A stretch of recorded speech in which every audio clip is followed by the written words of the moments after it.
Sa mapagpalang araw po sa inyo lahat mga kaagapay, muli nagbabalik ako po inyong lingkod, si Kaagapay Mark.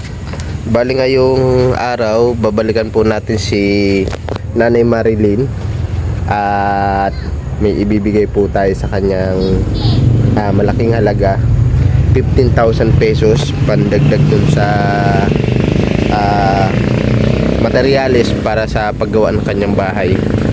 Ayan, mega love shoutout nga po pala kay Sir Marcial Eugenio ng USA. Maraming salamat po sir, at God bless you always po, at ingat po kayo palagi diyan. Dapat nung nakaraan ko pa ito ibibigay, kaya lang nagka problema sa remittance. May inayos pa si Sir Marcial, na-claim lang natin nung isang araw lang. So yun lang po, at please like and share po ng ating mga videos. Maraming salamat po sa inyong lahat at sa mga kaagapay viewers natin. Tara, bisitahin natin si Nanay Marilyn. Nandito na tayo. Medyo masama yung ano ko ngayon, pakiramdam, gawa ng sipon. Bahing ako ng bahing.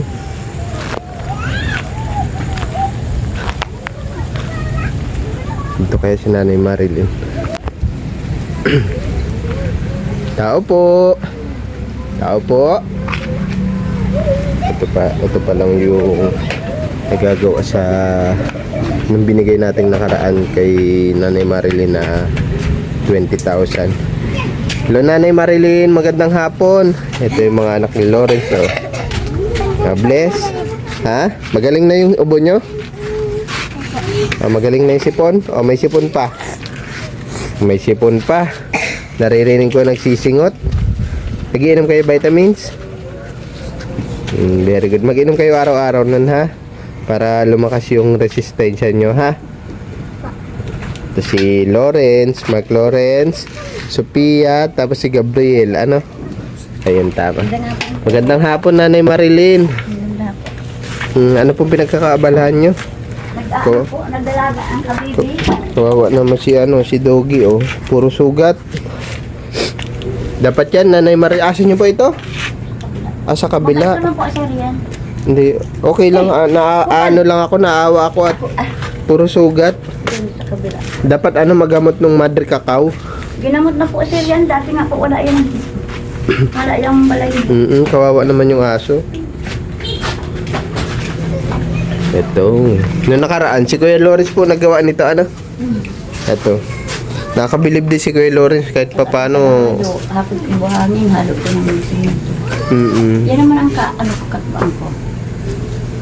Tapos pag naman sa tinutulog na ito na.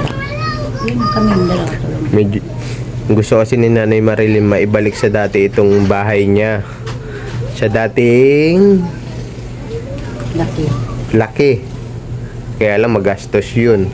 Ano lang, sir? Yung 20 mil na bigay natin nung nakaraan kay Nanay Marilyn, hanggang doon lang yung inabot. Ito palang Nanay Marilyn, ano? Wala pang pinto, wala pang bintana, wala pang dingding. Anong balak mo kung sakali? Ipandingding. Plywood. Maganda yung medyo makapal-kapal, ano? 1/2 yung marine plywood. Tapos bibili ka pa niya ng kahoy.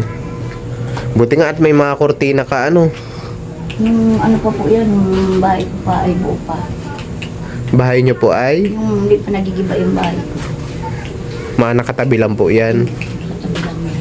Ito, nadaganan niya ng mga kahoy. Pinagtyagaan ko naman na yung hinila. Sayang naman. Tapos ito hindi pa na ipo-flooring. Mahal na kasi yung materials po kayo, mga kaagapay. Parang taon-taon nagmamahal yung mga materyales. Anong pinagkakaabalaan mo ngayon, Nanay Marilyn? Wala pa po. Wala ka? Ano nga ako, sir, parang na yung utak ko at may problema pa rin pag ako dun sa papa ko. Kay tatay niyo po yung pumanaw. Bakit po? Yung bayaran ko pa sa sementeryo, saka yung sa kabaong, na ano na yun, nabayaran na ako sa sementeryo. Yung inutang kong pinang down, yun ang nahanap. Magkano po yun? 10,000 po yung sa sementeryo. Yung sa Cabao, ano yun, ang kulang ko doon 10. Ang gawa naman nito, yung anak, sinagot na yung kulang na 10. Kaya sa sementeryo na lang. Bali, magkano lahat ang kulang mo? Sa kabaong, saka sa sementeryo. Oo, yung sa sementeryo sa Cabao, sinagot na niya. Bali, yung kulang mo na lang yung sa sementeryo po. Oo, 5,000 na lang. 5,000. Sinisingil na po kayo? Ano po sinabi nyo? Sabi man yung manugang ko, wala pa man pong pera yung biyanan ko. Payag man daw po sila hulugulugan. Siguro baka kaya. Hindi ko hindi na ako nagpapakita. Yung manugang ko sinisingil. Kaya parang naapektuhan nga siya dun sa utang ko sa sementeryo. Opo. Kasi yung dinideliver niyang hollow block. Gusto ay yun ang ibayad. Ay, sabi ko di mo pwede kasi may pamilya mo niya. Oo, kasi namumuhunan din yung gumagawa ng hollow blocks eh. Hindi siya pwedeng mawalan ng puhunan. Kasi unang-una, bibili siya ng materyales niya, buhangin, tapos semento. Kaya kung mapupunta ang gusto, ipambayad yung pinagbentahan ng hollow blocks. O yung hollow block, yun ang ibabayad, saka yung buhangin. Kung gusto hakutan siya ng Pitong kubiko. siguro. Tas hollow blocks pa. Yun na lang daw ay ipambayad. Ay sabi ko, di mo pwede. May pamilya man yan, dahil may bibi pati. Opo. Hindi mo pwede. Sabi ko, pag di babayaran ko naman. Di nga ako napunta sa cemetery. Di mo nga sir alam kung ano nang maano na yung nalubungan ng tatay ko, madam mo na. Ano po? Hindi ko na po nga alam kung maano na, kung madam mo na siya o kung basurahan na. Saan po ba nilibing? Diyan sa Pasig. Public cemetery, ano po? Check, yung kikagawad ita. Kung sabi ko kay James, sabi mo, wala pa akong tira. Sabi mo, sino ba naman daw niya? Nung nagtawag mo isang araw, ang nagsagot ko niya, ay, ikaw pala yung nagsagot. Dahil mo, pinausap. Baka balitan ako. Pero mas maganda pa rin, kausapin mo pa din, tapatin mo pa din na pasensya na po kayo, wala pa po kaming pera sa ngayon, pero hayaan nyo po at sisikapin naman po namin makabayad. Hindi naman po namin tinatakbuhan yung obligasyon namin. Sabi nga ni Malugang, magbabayad naman po yun. Sabihin nyo na lang po, hindi naman po namin tinatakbuhan yung obligasyon namin sa inyo. Ganun na lang po, mas maigi pa rin kausapin nyo para malinaw. Para hindi kayo magkaroon ng komplikasyon. Baka mamaya puntahan na talaga kayo dito. Alam mo, yung mga kapatid ko di man natulong at wala naman din, iharapan din po sila. Bali, ang natitira mo na lang 5,000. Na po, yun ang ginamit ko dyan. Ay, yun sa utang ko. Apo, 5,000. Yun, mabigat ka pa palang problema, Parang hindi ako katulong. Then, alas 2 dyan ako nakahiga ko dyan. Tinitaan ko yung upuan. Nagutom na ako. Ay, no. Gutom na daw siya. O, di ba may dala ko sa inyong grocery nakaraan? Ha? Ubus na yun? Ha? Ano. Sabi niya, tulad pag ayos ng bahay mo, dyan ako matutulog, ha? Nagutom na ako. Gutom na daw siya. Di ba may biskwit akong dala sa inyo nung nakaraan? Inuras-uras. Inuras-uras, Diyos ko po. Bagay, okay lang yung kain na kain ng mga bata. Pero mas maigi yung kanin. Kanin, kaya gulay. Gutom ka na? Maya, maluto pa kita. Maluto pa daw si Lola. Pasensya na at wala akong dalang tinapay. Ang alam ko kasi may grocery pa silang mga biskwit. Nga si Papa niya, tipirin niyo yan. Kasi pwede nila pambaon yun. Pambaon sa school. Di pa nga pasukan ay ubos na. Inuras-uras. Kahit tinatago ni Papa niya. Tinatago. Kukuha pa din. Nagutom na. Mamaya, maluto pa ako. Oh, maluto pa daw si Lola. O, antayin mo lang si Lola, ha? Maluto pa. Madalas yung mga apo mo po nandito? Minsan dito, pag nabuo na kasi yun nakasama ko. Yan lagi yan, yun pa. Yan nakasama ko. Tapos, ito, yung kusina ni Nanay Marilyn. Gamit ko. Oo. May dingding man na kapiraso. Yan.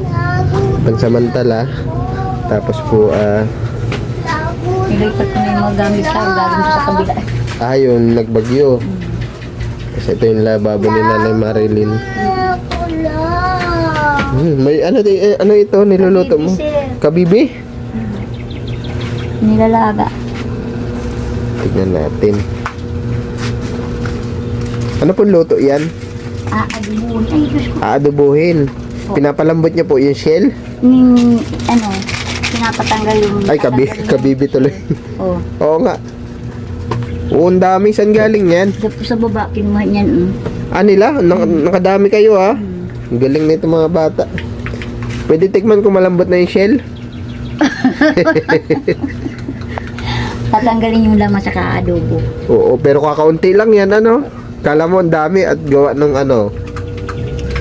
nung shell. Ang dami nakuha ng mga bata oh. Very good. Mamaya, maluto pa ako. Walang dala kasi tinapay si Kuya Mark. Ang sadya ko kasi dito si Lola nyo. Takpan mo na po, Nanay Marilyn. Ayaw mo ng gatas. O may gatas ka dun, di ba? May gatas kayo dun, saka Milo. O sige na, Marin. Ubus na. Ubus na. Diyos ko po. Parang kailan lang ako nagpunta dito ah. O yan, kahit anong saway dyan ni Papa niya, ni Mama niya. Tipirin nyo ha. Kasi hindi natin alam kung kailan dumarating yung biyaya. Ano? Pinapapakata nila. Ay, inuulam po, sir. Inuulam. Napit bahay ka. Ito wala pa itong dingding cortina. Pero maganda naman tignan.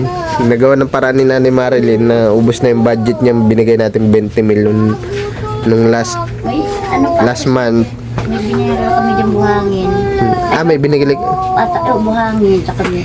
Tatlong kubiko. kubiko. Yung galing sa yung in-advance ko. Yung 1,000. May simento ka rin ako. Tatlo. Meron pa. Very good. Maganda yun pang pang flooring Ito. Kahit ito muna ang matapos. Saka mo na isipin itong labas. Oo. Gutom ka na. Wala kasing bariya dito si Kuya Mark eh. Wala na akong bariya dito. Tinabi at maana ang siyas. Pansamantala lang naman. Mga apo mo ito lahat, Ate Nanay Marilyn. Sa kabila. Kaya ako na parito, Nanay Marilyn, kasi tawag dito, may importante akong ibibigay sa iyo. Ito ay pandagdag mo daw sa pandagdag mo sa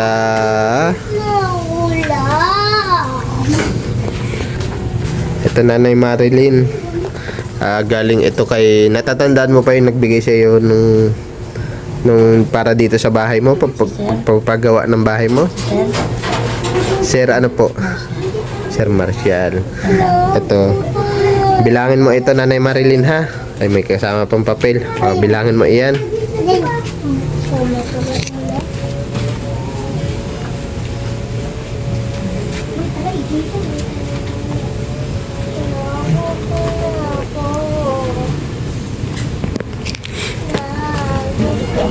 Iba yung tumatakbo. Ha?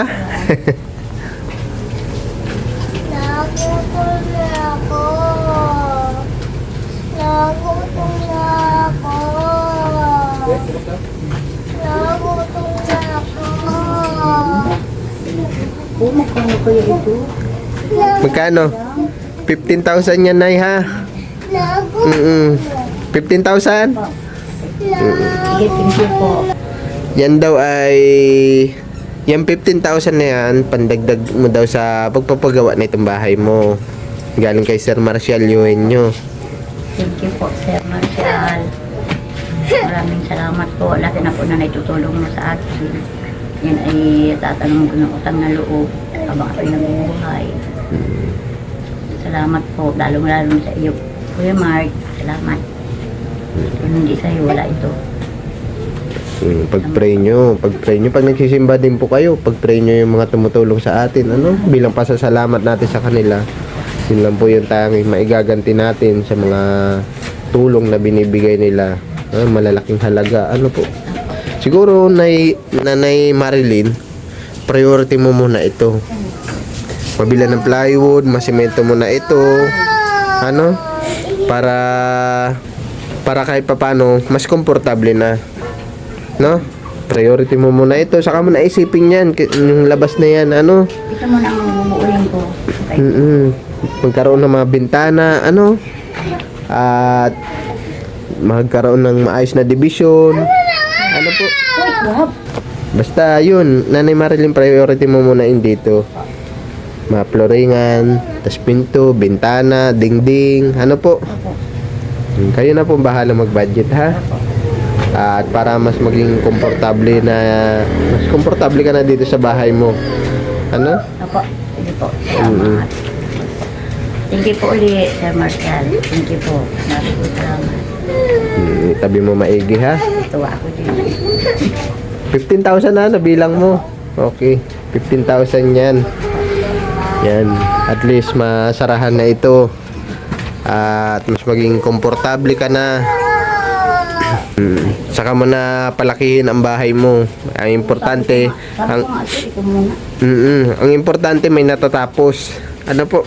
At makikita syempre ng mga tumutulong na na pinahahalagahan nyo yung mga binibigay po nila sa inyo. Ano po? Opo, yung mga binibit, akala na inauubos, pero tinasabi ko. Ayun, sabi ko, may pang-ano na nga, may pang-may dyan, may ay di sabi ko, paano kasi mahagot pa. Kailangan kong bayaran ng mahagot. Bukas papagawa ko. Para nga, mas matahimik na ang isip ko. Salamat. Maraming salamat. Hindi ko alam kung paano ako nagpapasalamat. Ang ganda ko. Salamat. Hindi ko na alam. Kumbaga wala nang masabi kundi Wala na akong masabi. thank you Lord na lang talaga, ano. Thank you Lord na lang kay Sir Marcial. At nagugutom na si si Sophia. O kayo na pong bahala at nagugutom na si Sophia. Nag-aantay ata ng luto mo. Maraming salamat, Nanay Marilyn, ha. Ingat po kayo palagi at God bless you po sa inyo, ano. Salamat po. Ayun, sana pagbalik natin tapos na yung ito lang, kahit yung pinakasala ni Nanay Marilyn, para mas komportable na siya, hindi na kortina yung mga nakalagay.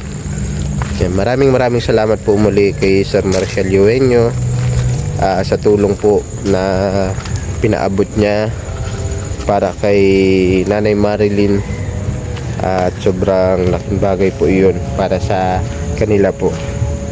God bless you mo sa inyo, sir, at sa inyong family. Hindi naman po mga kaagapay, bago po matapos itong video, please like and share po ng aking mga upload videos. Kaagapay Mark, huwag niyo po kalimutan din i-subscribe.